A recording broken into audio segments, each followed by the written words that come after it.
These training programs inherently build in rest days, they build in cross training, and they build in variations in your pace. The beauty of these training programs is that with time, you'll really learn your own pace. You'll recognize how it feels to push yourself hard but still feel good, and you can identify symptoms that could be concerning while you're running. Those are important skills to build during your training program. Your maximum distance depends on your goals. It also depends on how much time you have to train. So you should hit your maximum race length weeks before the marathon, and to run a full 26 miles, you need more rest time before the actual race. So the training programs build that into their plan, and most of the time it's 20 to 22 miles for the full marathon. 10 miles for the half marathon would be the maximum length pre-race run. And people get anxious about that. They wonder if they're really properly trained. But people do better during the actual race. You really get picked up by the other runners around you, by the crowd, by the excitement of the event. And if you've followed the program and completed the training, you'll be ready for the race. The most important thing is to take inventory on yourself. See how you feel. If you're feeling thirsty, drink. If your mouth is getting dry, your lips are getting dry, drink. If you're feeling fatigued, maybe you need to drink more.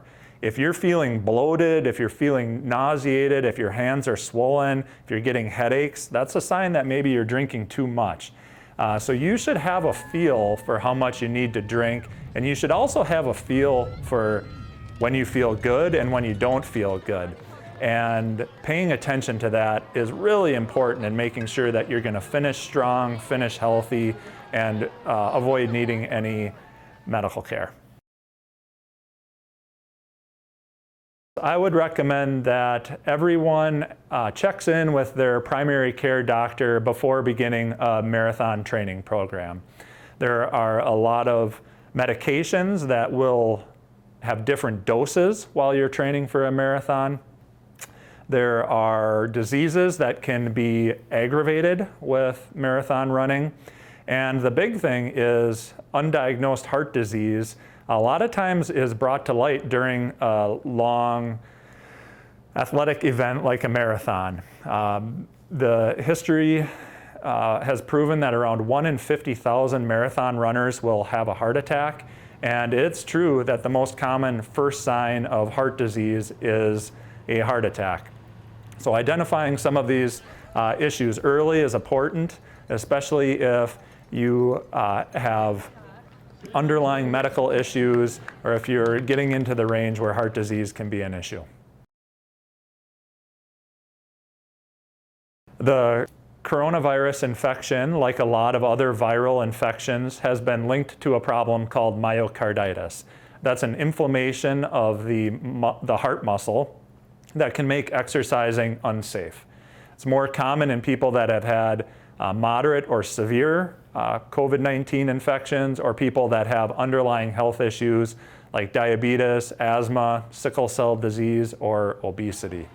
Myocarditis isn't something you would know that you have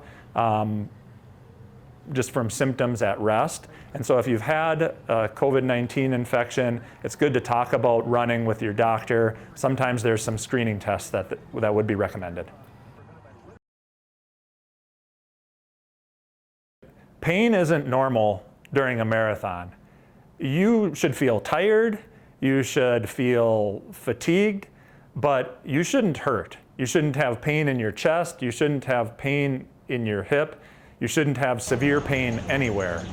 You'll get a feel for what's normal and what's abnormal, and abnormal severe pain should not be ignored. That's your body's way of telling you that something's wrong.